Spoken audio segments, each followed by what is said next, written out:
Obat penyakit hati, setiap penyakit mesti ada obatnya. Dan Allah yang menurunkan penyakit, Allah juga yang menurunkan obatnya. Hati yang sakit masih dapat diobati. Di antara obat penyakit hati, yang pertama mentauhidkan Allah, menjauhkan syirik. Itu yang pertama. Yang kedua, dan ini harus kita terus berusaha bagaimana memperbaiki hati kita. Di awal saya jelaskan bagaimana pentingnya hati. Bahwa kalau hati ini baik, seluruh tubuh kita akan baik.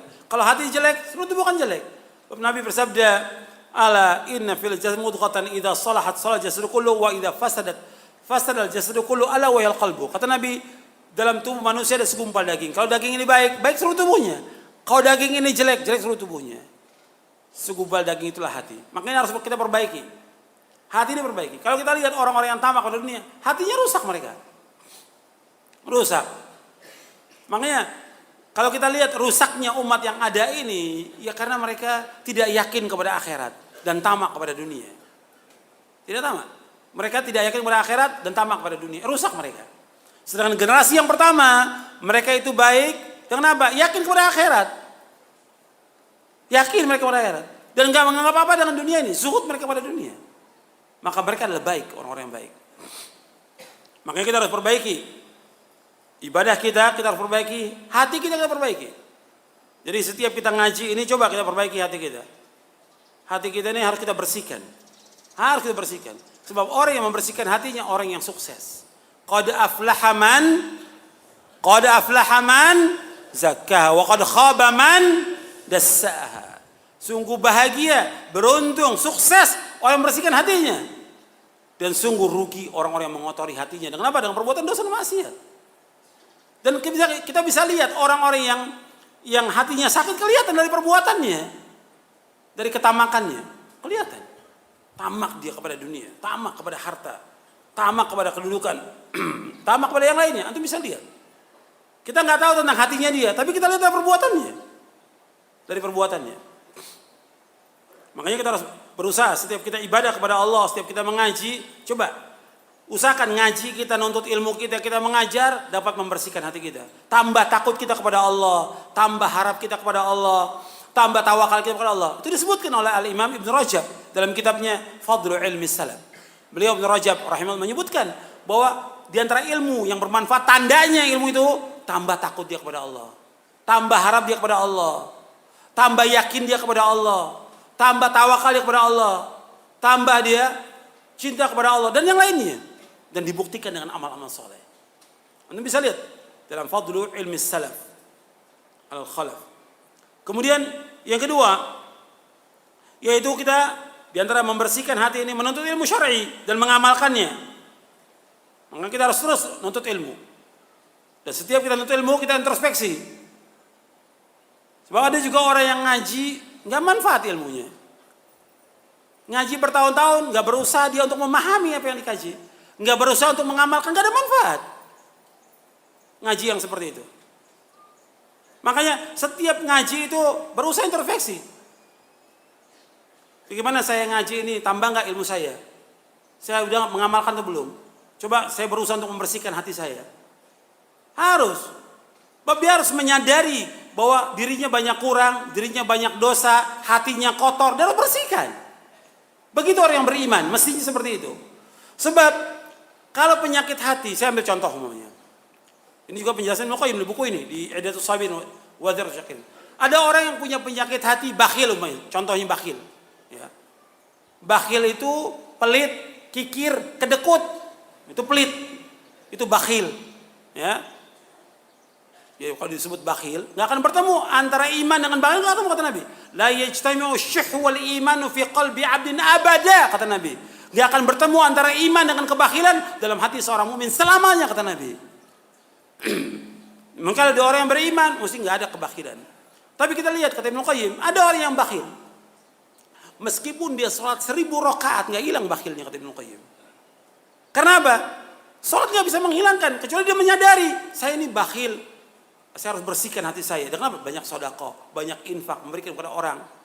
Menyadari itu. Makanya kita juga begitu nuntut ilmu. Kita harus memahami apa yang disampaikan. Sebab kata Imam Bukhari dalam sahihnya di Kitabul Ilmi, al-ilmu al-fahmu. Ilmu itu faham. Ilmu itu faham.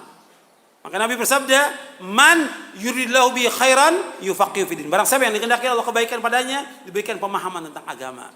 Hadis sahih dari Bukhari Muslim dari sahabat Muawiyah radhiyallahu anhu. Muawiyah bin Abi Sufyan radhiyallahu anhu. Dan untuk perhatikan bahwa kita setiap ngaji, setiap ilmu harus bertambah iman kita, bertambah ilmu kita. Jangan cuma ngaji begitu aja tapi tetap aja tamak pada dunia, tamak kepada harta. Enggak ada manfaatnya pengajiannya itu. Mesti berusaha kita membersihkan hati kita setiap kita ngaji. Ilmu ini harus diamalkan. Dan kita berusaha bagaimana kajian-kajian ini menambah iman kita kepada Allah, menambah takut kita kepada Allah, menambah baik hubungan kita dengan Allah, dan menambah baik hubungan kita dengan manusia, terutama orang tua kita, istri kita, anak kita. Itu harus baik hubungan kita dengan mereka. Kemudian yang ketiga, diantara kiat untuk obat penyakit hati, yaitu menjauhkan diri dari perbuatan dosa dan maksiat. Dan ini panjang pembicaraannya tentang dosa dan maksiat. Saya anjurkan antum baca buku Ad-Da' wa Dawa karya Ibnu Qayyim, dan sudah diterjemahkan bahasa Indonesia. Ad-Da' wa Dawa, bagus sekali itu. Penjelasan Ibnu Qayyim tentang penyakit dan obatnya. Antum baca buku itu, bagus sekali. Ad-Da' wa Dawa, penyakit dan obatnya. Kemudian yang keempat, untuk membersihkan hati ini, berzikir dan istighfar. Kita harus terus berzikir kepada Allah Taala siang dan malam, sebab Allah menyuruh kita, ya ayyuhalladzina amanu dzkurullaha dzikran katsira wasabbihuhu bukratan wa asila. Wahai yang beriman, berzikirlah kepada Allah dengan zikir yang banyak, bertasbih kepada pagi dan petang. Zikir setiap waktu, setiap keadaan berzikir. Jangan tinggal itu. Di mana keadaan kita? Di mobil, duduk, zikir kepada Allah. Di tempat majelis taklim, zikir kepada Allah. Kita naik motor, zikir. Kita bawa mobil, zikir. Hatta antum lagi parkirin panitia ini, zikir kepada Allah. Zikir jangan tinggal. Sebanyak-banyaknya akan menghidupkan hati. Ingat kepada Allah Subhanahu wa taala, dan istighfar, banyak minta ampun kepada Allah Subhanahu wa taala atas semua dosa. Dan orang yang banyak berzikir, hatinya akan tenang. Alladzina amanu wa tatma'innu qulubuhum bidzikrillah. Ala bidzikrillah tatma'innul qulub. Orang-orang beriman dan hati mereka tenang dengan zikir kepada Allah. Ketahuilah dengan zikir kepada Allah hati akan tenang. Tenang kita dengan banyak berzikir kepada Allah. Hadis ayat ini dalam surah Ar-Ra'd ayat 28. Kemudian istighfar, banyak istighfar. Setiap waktu istighfar. Yang paling baik waktunya istighfar di waktu sahur menjelang subuh. Wabil asharihum yastaghfirun. Di waktu sahur mereka istighfar. Nabi lakukan demikian sallallahu alaihi wasallam 100 kali. Astagfirullah, astagfirullah 100 kali. Atau astagfirullahaladzim, atau juga astagfirullahaladzim alladzi la ilaha illa huwal hayyul qayyum wa atubu ilaih. 100 kali kita baca. Nabi dalam sehari istighfar dan taubat kepada Allah 100 kali. Itu kita lakukan. Banyakkan istighfar kepada Allah. Dan setan itu akan kalah dengan kita banyak zikir dan istighfar. Kalah dia. Dengan banyak zikir, istighfar kalah. Makanya Nabi memberikan perumpamaan, zikir ini seperti benteng yang kokoh. Nabi memberikan perumpamaan, setan itu mengejar. Jadi musuh itu mengejar kita. Kemudian kita masuk ke benteng yang kokoh, musuh nggak akan bisa masuk. Zikir ini kata Rasulullah seperti benteng yang kokoh. Setan nggak akan bisa masuk ke dalam hati kita dengan kita banyak berzikir kepada Allah Subhanahu wa taala dan banyak istighfar kepada Allah. Kemudian yang kelima, membaca Al-Qur'an setiap hari. Jangan tinggal ini. Tiap hari baca Quran, tiap hari. Nabi bersabda SAW, "Iqra'ul Qur'an, fa innahu ya'ti yaumal qiyamati syafi'an li ashabihi." Bacalah Quran, karena Al-Quran memberikan syafaat kepada orang yang membacanya pada hari kiamat. Kita harus baca Al-Quran, terutama surah apa? Al-Baqarah. Al-Quran tetap kita baca, Al-Baqarah juga kita baca. Artinya surah yang lain juga kita baca. Al-Baqarah tiap hari juga kita baca. Kata Nabi SAW dalam hadis yang sahih yang diriwayatkan oleh Imam Muslim, "La taj'alu buyutakum maqabira, inna syaitana yanfiru minal baiti alladhi tuqra'u fi suratul Baqarah." Jangan kamu jadikan rumah kamu seperti kuburan. Sesungguhnya setan lari dari rumah yang dibacakan surah Al-Baqarah. Baca Al-Baqarah tiap hari. Setan akan lari dari rumah yang dibacakan surah Al-Baqarah. Jadi, tiap hari seorang muslim harus baca Quran. Itu ingat itu. Jadikan jadwal rutin. Pagi baca, siang baca, sore baca, malam baca. Kalau nggak mampu itu Pagi ba'da subuh baca, yang kedua ba'da maghrib baca. Antum baca, istri antum baca, anak antum. Tiap hari, perhatikan itu. Jadi pulang kerja, jam 4 udah pulang kerja. Jangan pakai lembur. Nggak ada lembur. Jam 4 sudah pulang, antum mandi, antum baca zikir sore. Duduk sampai maghrib. Pada maghrib kumpul dengan istri. Antum baca, istri baca, anak. Tiap hari seperti itu. Nikmat rumah tangga yang seperti itu. Nikmat. Dan ini yang diajarkan oleh para ulama salaf. Seperti itu. Pagi mungkin gak sempat karena kita mau kerja, mau dagang. Si ibu juga sibuk, anaknya mau sekolah. Bikin sarapan. Sebentar dibaca. Berapa ayat baca. Kemudian nanti kalau kita waktu ba'da asar luang, samping zikir, baca lagi, murojaah. Kalau antum bisa menghafal, antum hafalkan 1 ayat. Saya minta pada yang hadir ini 1 ayat. Nggak banyak, 1 ayat 1 hari, 1 ayat. Nggak bisa 1 hari, 1 minggu 1 ayat, masa nggak bisa? 1 pekan 1 ayat, masa nggak bisa? Coba antum usahakan untuk hafal. 1 pekan 1 ayat. Jadikan rutin itu. Insya Allah hati antum akan hidup. Dengan Quran ini akan hidup. Akrab kita dengan Quran. Sebagaimana para ulama salaf akrab dengan Quran. Kalau sekarang kan cuma label doang. Ya, label salaf, baca Quran nggak pernah. Nggak bisa baca Quran. Suruh ini apa? Nggak tahu Ustaz. Apa ini? Ini apa ya begini ya? Muter gini ya? Nggak tahu Ustaz. Ini wow. Gitu. Nggak ngerti kenapa? Ya salaf, nggak tahu, baca Quran nggak tahu. Ini juga mungkin yang ngaji dia nggak bisa baca Quran. Antum belajar, jangan tunda hari ini belajar. Nggak ada istilah terlambat. Dulu para ulama ada umur 50 tahun masuk Islam, belajar sampai dihafal Quran. Umur 50 tahun baru masuk Islam. Nggak ada istilah terlambat dalam Islam, tidak ada terlambat. Sekarang perbaiki. Nggak bisa baca Quran, sekarang baca Quran. Sekarang belajar, cari guru, datangi ke masjid. Datang, nggak ada istilah malu, nggak ada malu dalam kebaikan, nggak ada malu, nggak ada nuntut ilmu malu, nggak boleh, bukan pada tempatnya. Soal berjamaah malu, bukan pada tempatnya. Malu bukan pada tempatnya itu. Jadi antum belajar, baca Al-Quran. Karena antum kalau nggak bisa baca, gimana? Antum mengajarkan anak, istri, harus bisa. Antum pakai pemimpin laki-laki ini. Dan kita wajib menjaga diri kita dan keluarga kita. Kenapa? Ya ayyuhalladzina amanu qu anfusakum wa ahlikum nara. Wahai yang beriman, jaga diri kamu dan keluarga kamu dari api neraka. Mulai sekarang antum harus bisa baca Al-Quran dan lancar bacanya. Dan harus berusaha di samping baca, menghafal. Yang keenam, untuk membersihkan hati kita, taubat kepada Allah. Setiap hari, bertaubat. Nabi bertaubat kepada Allah 100 kali. Dan Nabi juga membaca, Rabbighfirli wa tub alayya innaka anta tawwabul ghafur. Rabbighfirli wa tub alayya innaka anta tawwabul ghafur. Ini bacaan ini, antum bisa baca setelah selesai sholat duha. Nabi selesai sholat duha baca ini. Sebagian diriwayatkan oleh Imam An-Nasai dalam kitabnya Sunan Al-Kubra dan sahih riwayatnya. Sahih riwayatnya. Ya Rabbighfirli wa tub alayya innaka anta tawwabul ghafur. Atau Rabbighfirli wa tub alayya innaka anta tawwabur rahim. Antum baca itu 100 kali setelah sholat duha. Sholat duha 2 rakaat. Waktunya setelah matahari agak tinggi. Jam 8 atau jam 7 lewat, jam 8 antum sholat 2 rakaat. Karena Nabi menganjurkan demikian kepada Abu Hurairah, Abu Dzar, dan yang lainnya, Abu Darda untuk sholat duha. Dan kita bertobat kepada Allah. Setiap waktu kalau taubat, kata Ibnu Qayyim dalam kitabnya Madarijus Salikin, taubat itu awal kehidupan seorang mukmin, pertengahan dan akhir. Kita terus taubat kepada Allah terus. Sepanjang perjalanan hidup kita harus terus taubat kepada Allah. Kita ini banyak dosa, banyak salah. Saya dan antum sama. Harus terus kita istighfar dan minta ampun kepada Allah semua dosa kita. Terus. Gak boleh kita merasa, bahwa saya ustadz, saya penuntut ilmu gak dosa. Kita banyak dosa, mungkin kita lebih banyak daripada orang lain dosanya. Karena kita tahu banyak yang kita tidak amalkan, banyak yang kita langgar. Makanya kita harus terus bertaubat kepada Allah Subhanahu wa taala.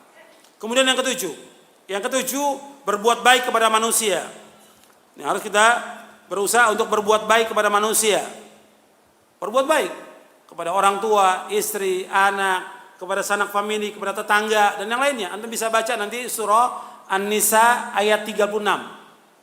Surah An-Nisa ayat 36. Antum catat itu. Nanti antum baca di rumah. Wa'budullaha wa la tusyriku bihi syai'an wa bil walidayni ihsana wa bidzil qurba wal yatama wal masakin wal jari dzil qurba wal jari dzul sahibil jambi sampai akhir. Antum baca itu.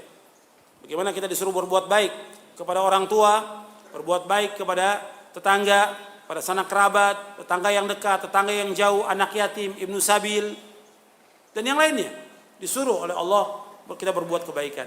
Dan orang yang sering berbuat kebaikan, banyak menolong orang, banyak sedekah, karena Allah adalah orang yang paling lapang hatinya. Orang yang banyak sedekah, banyak memberi kepada orang, hatinya lapang dia. Hilang itu, kotoran-kotoran hati itu akan hilang darinya. Karena dia terus untuk berbuat baik. Dan dia adalah orang yang bermanfaat. Kata Nabi, khairun nas anfa'uhum linnas. Sebaik-baik manusia yang bermanfaat buat manusia yang lainnya. Kita harus menjadi orang yang bermanfaat. Jangan jadi beban. Saya ingat kepada antum semuanya. Jangan jadi beban. Jangan jadi beban buat orang tua kita. Jangan jadi beban buat yang lain. Kita harus jadi orang yang bermanfaat. Bermanfaat buat orang tua kita. Bermanfaat buat istri kita. Bermanfaat buat anak kita. Bermanfaat bagi keluarga. Bermanfaat buat kaum muslimin. Kita harus jadi orang yang bermanfaat. Jangan jadi beban buat manusia. Jangan. Kemudian selanjutnya. Yang kedelapan. Membuang berbagai macam kotoran hati. Kita harus buang ini. Semua kotoran-kotoran hati. Ya. Seperti cinta dunia. Ketamakan, kesombongan, ujub, bangga diri, dikuasai hawa nafsu, hasad, dengki, iri, bakhil, pelit, kikir, kedekut, sifat nifak, sifat ria, sifat sum'ah, senang pamer, sifat pengecut, sifat curang, tidak jujur. Ini semua penyakit hati yang harus dihilangkan dan kita harus menghilangkan. Makanya Nabi SAW di awal dakwah Nabi, Allah turunkan ayat wa thiyabaka fatahhir. Ya ayyuhal mudaththir sampai akhir wa thiyabaka fatahhir. Dan bajumu kamu bersihkan. Maksudnya kata para mufassirin, bajumu kamu bersihkan, maksudnya hendaknya hatimu kamu bersihkan dari noda-noda syirik. Karena belum ada kewajiban salat. Belum ada kewajiban salat yang 5 waktu, belum ada. Kewajiban salat 5 waktu ketika 3 tahun Nabi menjelang hijrah ke Madinah. Jadi bersihkan hati kita. Kata para mufassirin tentang ayat ini, wa thiyabaka fatahhir, maknanya ada 5. Yang pertama, bersihkan hatimu dari kotoran syirik, riya, cinta dunia, ketamakan, bersihkan. Yang kedua, bersihkan akhlakmu dari akhlak yang jelek kepada akhlak yang baik.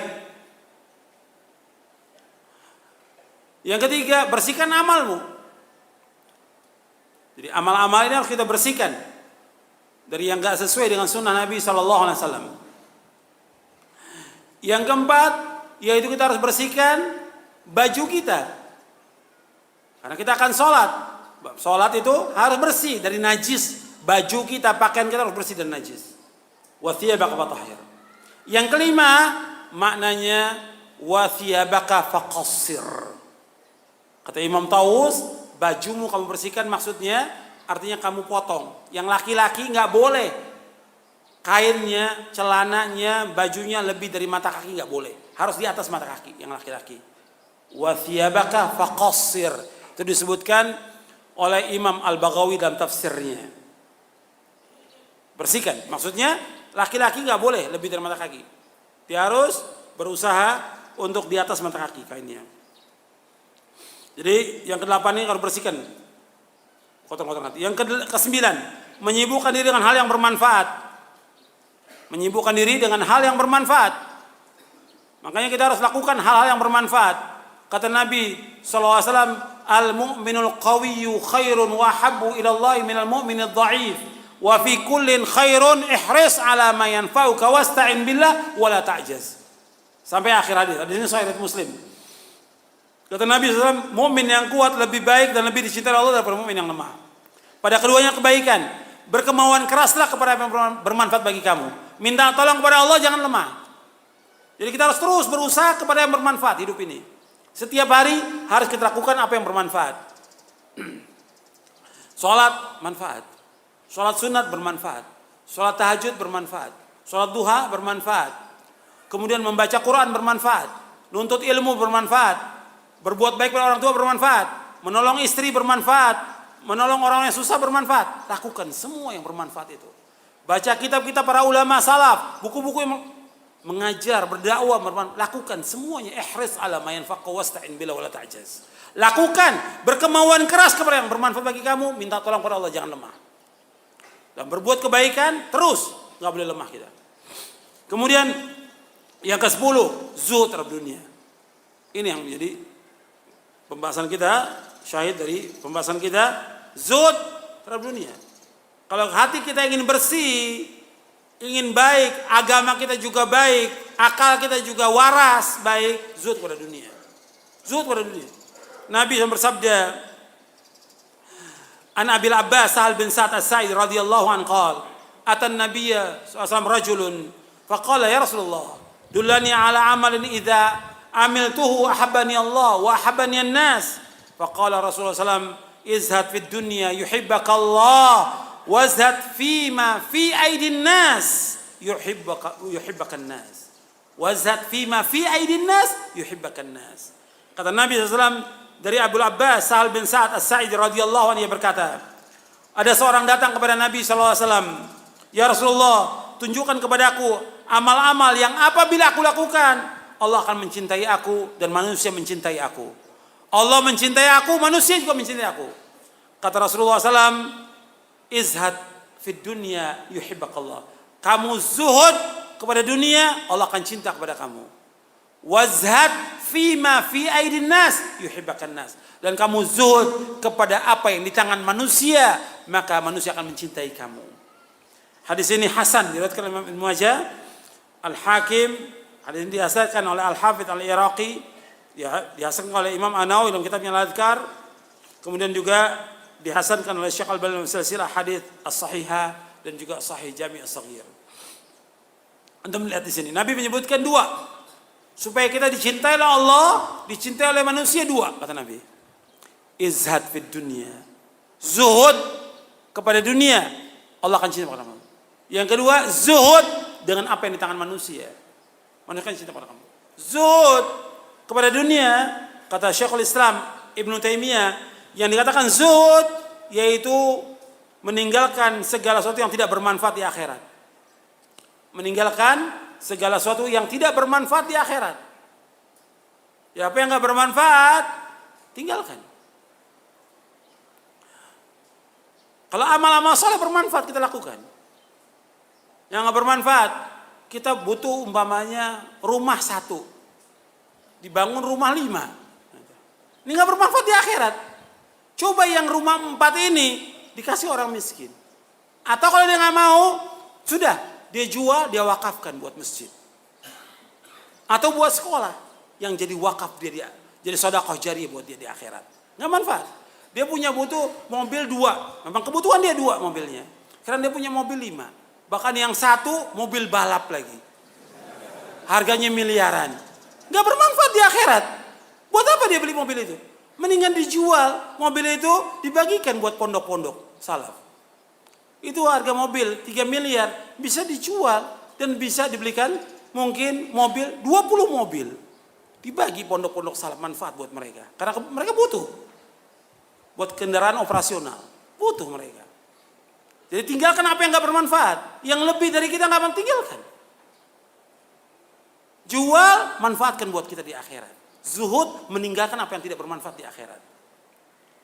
Kalau wara, meninggalkan apa yang berbahaya di akhirat. Itu wara. Itu dijelaskan oleh Syekhul Islam dalam Majmu' Fatawa di juz yang ke-10. Kemudian seorang muslim tidak boleh terberai dengan dan tidak boleh tertipu dengan gemerlapnya dunia yang fana dan juga fata morgana. Enggak boleh kita tertipu dengan dunia ini, enggak boleh tertipu. Dan Allah menyebutkan dalam surah Fatir ayat 5, ya ayuhan nas inna wa'dallahi haqq fala taghurrannakumul hayatud dunya wala yughurrannakum billahil gharur. Wahai manusia, sungguh janji Allah itu benar. Jangan kehidupan dunia memperdayakan kamu dan janganlah setan yang pandai menipu memperdayakan kamu tentang Allah SWT. Jadi jangan kita tertipu dengan dunia. Kemudian yang ke-11, kita banyak berdoa kepada Allah. Berdoa agar Allah membersihkan hati kita, agar Allah memberikan petunjuk, ketakwaan, kecukupan kepada kita. Allahumma inni as'alukal huda wat tuqa wal afafa wal ghina. Allahumma inni as'alukal huda wat-tuqa wal afaf. Ya Allah, aku minta kepada Engkau petunjuk. Wat-tuqa, ketakwaan. Al-afaf, terpelihara, wal ghina, kecukupan. Cukup. Dan kita harus zuhud dengan dunia ini, harus zuhud dengan dunia. Dan untuk lihat baiknya generasi pertama dengan zuhud. Kata Nabi SAW dari sahabat Abdullah bin Umar, dia memarfukan hadis ini kepada Nabi. Sebagian ulama mengatakan bahwa di sini perkataan Ibnu Umar. Sebagian mengatakan ini marfu sampai ke Rasulullah. Kata Ibnu Umar radhiyallahu anhuma, "Salahu awwali hadhil ummah biz-zuhdi wal yaqin wa halaku akhiriha bil bukhli wal amal." Baiknya generasi yang pertama dari umat ini dengan zuhud dan keyakinan, dan hancurnya atau rusaknya atau binasanya akhir umat ini dengan sebab bakhil, pelit, kikir, kedekut, wal amal, dan panjang angan-angan. Hadis ini hasan diriwayatkan Imam Tabrani dan dihasankan oleh Syekh Al-Albani dalam silsilah hadits as-sahihah di juz yang ke-7. Hadis ini diriwayatkan oleh Imam Tabrani dalam Mu'jam Al-Awsat. Kemudian, ikhwani, azakumullah, yang terakhir yang perlu saya ingatkan, kecintaan manusia kepada harta ini membinasakan. Nabi pernah menunjukkan kepada sahabat dinar dan dirham. Kata Nabi, "Inna hadha dinara wa dirhama ahlaka man kana qablakum wa huma muhlikakum." Kata Nabi, dinar, mata uang emas dan mata uang perak pernah membinasakan orang-orang sebelum kamu, dan keduanya akan membinasakan kamu, kata Rasulullah. Makanya kita wajib hati-hati kepada harta. Bab fitnah yang terbesar masalah uang, masalah harta, kata Nabi. Inna likulli ummatin fitnah wa fitnatu ummati al-mal. Setiap umat ada fitnahnya. Fitnah umatku masalah harta. Anda ingat itu? Fitnah umat ini masalah harta. Yang kedua masalah apa? Wanita. Yang pertama harta, yang kedua wanita. Saya sebutkan harta yang pertama karena dua-duanya cinta kepada harta. Wanita dan laki-laki cinta kepada harta. Yang kedua, fitnah wanita. Laki-laki terfitnah dengan wanita. Kata Nabi, "Ma taraktu ba'di fitnatan hiya adarru 'ala rijali minan nisa." Muttafaqun alaih. Kata Nabi, tidak aku tinggalkan fitnah yang lebih berat bagi laki-laki melainkan wanita. Fitnah harta, fitnah wanita. Maka dalam satu hadis Nabi sebutkan dua-duanya. Dalam hadis yang sahih yang diriwayatkan oleh Imam Muslim dari sahabat Abu Sa'id Al-Khudri radhiyallahu anhu, Nabi bersabda, "Inna dunya hulwatun khadirah. Wa inna Allaha mustakhlifukum fiha fayanzuru kaifa ta'malun. Fattaqud dunya wattaqun nisa fa inna awwala fitnati bani Israil kanat fin nisa." Kata Rasulullah SAW, sesungguhnya dunia ini indah dan manis. Indah dan manis dunia ini. Menipu manusia, indah dan manis. Tapi akibatnya kata Nabi seperti apa tadi? Seperti kotoran. Dan kalau saya bacakan ayat juga banyak. Nabi menyebutkan tentang dunia ini seperti tanaman yang indah, subur, menyenangkan menanamnya, kemudian hancur. Itu dunia seperti itu. Indah, tapi kemudian hancur setelah itu. Sebentar aja. Dunia ini manis dan indah kata Rasulullah. Dan Allah menjadikan kalian untuk memakmurkan dunia ini. Dan Allah akan lihat bagaimana kalian melaksanakannya di dunia ini. Karena dunia mazratul akhirah, ini bukan hadis. Ya. Dunia ini mazrah, ladangnya buat akhirat, untuk kita beramal dunia. Allah akan lihat bagaimana kamu beramal di dalamnya. Kemudian kata Nabi, fattaqud dunya wattaqun nisa. Kalian hati-hati kepada dunia. Hati-hati kepada dunia dan hati-hati kepada wanita. Sesungguhnya fitnah pertama kali Bani Israel disebabkan karena wanita. Fitnah. Jadi ikhwani fiddin, azakumullah, kita hati-hati kepada dunia ini. Dunia ini merusak hati kita, merusak agama kita, lebih merusak daripada serigala. Merusak. Makanya kita dalam hidup ini zuhud kepada dunia ini. Dan kita sekedarnya, yang penting bagaimana kita beribadah kepada Allah. Dan yang perlu diingat, setiap ibadah itu Allah iringi dengan rezeki. Tadi belum saya bawakan. Ya, Anda melihat ketika Allah menyebutkan wa ma khalaqtul jinna wal insa illa liya'budun, kemudian apa? Siapa yang hafal ayatnya? Ma uridu minhum min rizqin wa ma uridu an yut'imun innallaha huwar razzaqu dzul quwwatil matin. Allah berfirman dalam surah Az-Zariyat ayat 56 sampai 58. Allah berfirman, tidak aku ciptakan jin dan manusia untuk beribadah padaku. Aku nggak minta rezeki dari mereka. Aku nggak minta rezeki. Dan aku nggak minta makan dari mereka. Allah yang memberikan rezeki. Dan Allah itu maha kuat dan maha kokoh. Antum lihat, di sini Allah suruh ibadah, di samping ibadah Allah apa? Sebut kenapa? Tentang rezeki. Itu satu. Saya sebutkan dua. Dalam surah Ali Imran. Ketika disebutkan tentang Maryam. Maryam, dia radhiyallahu anha wa ardaha. Yang termasuk Sayyidah al-Jannah. Dipelihara oleh Nabi Zakaria alaihissalam. Maryam sudah didatangkan oleh ibunya untuk ibadah. Ibadah Maryam di mihrabnya. Nabi Zakaria, kullama dakhala 'alaiha Zakaria al-mihraba wajada 'inda rizqa. Qala ya Maryam anna laki hadha? Qalat huwa min 'indillah. Inna Allah yarzuqu man yasha'u bighairi hisab. Antum perhatikan itu. Setiap Zakaria masuk ke mihrabnya dapat makanan, buah-buahan dan segala macam. Padahal Maryam enggak keluar, ibadah terus kepada Allah. Ditanya oleh Zakaria, dari mana Maryam? Dijawab, min indillah, dari Allah. Allah yarzuqu man yasha' bighairi hisab. Allah memberikan rezeki kepada siapa yang Allah kehendaki dari hambanya tanpa hisab. Perhatikan, ibadah dikasih rezeki oleh Allah. Kemudian sejak itu setiap melihat Maryam, Nabi Zakaria berdoa. Karena Nabi Zakaria sudah tua nggak punya anak. Hunalika da'a Zakaria Rabbah. Rabbi habli min ladunka dzurriyyatan thayyibah innaka sami'ud du'a. Berdoa, dikasih anak oleh Allah Taala. Diberikan keturunan. Setelah melihat rezeki Allah yang sangat luas, dia nggak putus asa dari rahmat Allah. Meskipun sudah tua, belum punya anak, tetap berdoa kepada Allah, diberikan Yahya yang belum ada nama sebelumnya. Yahya yang ahli ibadah kepada Allah SWT, seorang nabi. Jadi itu perhatikan di sini bahwa ibadah diberikan rezeki oleh Allah. Enggak usah kita takut. Makanya ketika kita nyuruh istri kita, anak kita sholat, Allah juga menjamin rezeki. Saya sebutkan satu lagi dalam surah Thaha. Wa'mur ahlaka bis salati wastabir 'alaiha la nas'aluka rizqa nahnu narzuquk wal aqibatu lit taqwa. Allah sebutkan dalam surah Thaha ayat 132. Kata Allah SWT, perintahkan keluarga kamu buat sholat. Perintahkan keluarga kamu untuk sholat. Istri kamu, anak kamu, perintahkan buat sholat. Suruh mereka sholat setiap hari. Kata Allah, kami nggak minta rezeki dari kamu. Kami akan berikan rezeki pada kamu dan akibat yang baik bagi yang takwa. Dengan kita sholat, dengan ibadah kepada Allah, Allah akan berikan rezeki. Dimudahkan rezeki kita oleh Allah. Tapi tetap sebabnya tetap dijalani. Mencari nafkah tetap dijalani. Dan kita harus meyakini bahwa apa yang Allah takdirkan buat kita itu yang terbaik buat kita. Tapi rezeki pasti. Sebab seorang nggak akan meninggal dunia sampai jatah rezekinya habis baru dia mati. Baru dia meninggal dunia.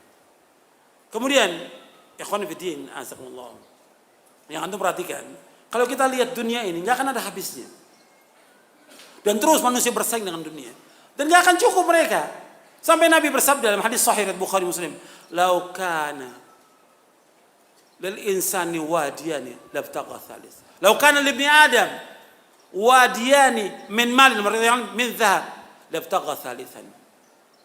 Kata Nabi SAW, kalau seandainya anak Adam ini punya 2 lembah harta, 2 lembah emas, apa dia cukup? Enggak, kata Nabi. Dia pengen yang ketiga. Wala yamlau jawf ibni Adam illa turab. Dan enggak ada yang bisa mencukupi perutnya anak Adam kecuali tanah. Kalau sudah tanah mati baru berhenti dia. Enggak ada yang bisa menutup anak Adam kecuali tanah. Maksudnya nafsunya terus sampai sakatil maut. Tanah. Mobil, bukan la ilaha illallah. Yang diingat tanahnya aja sudah. Ya. Terus yang sebutin. Hartanya dia sebutin, ruko. Segala macam disebutin oleh mobilnya dia disebutkan. Bukan la ilaha illallah. Antum bisa lihat. Antum bisa menyaksikan orang seperti itu. Mungkin antum pernah menyaksikan. Jadi begitu akhir hayatnya, bukan disebut la ilaha illallah. Tanah, rumah yang disebutin oleh dia. Itu manusia. Sampai dia mati baru. Udah nggak nyebut lagi. Tanah. Nggak nyebut lagi dia. Wala yamla jawf ibni Adam illa turab. Nggak ada yang bisa nutup kecuali tanah. Kalau udah mati baru berhenti dia. Nggak bercita-cita lagi dia pengen punya rumah, tanah, ruko, nggak apa. Karena apa? Udah mati.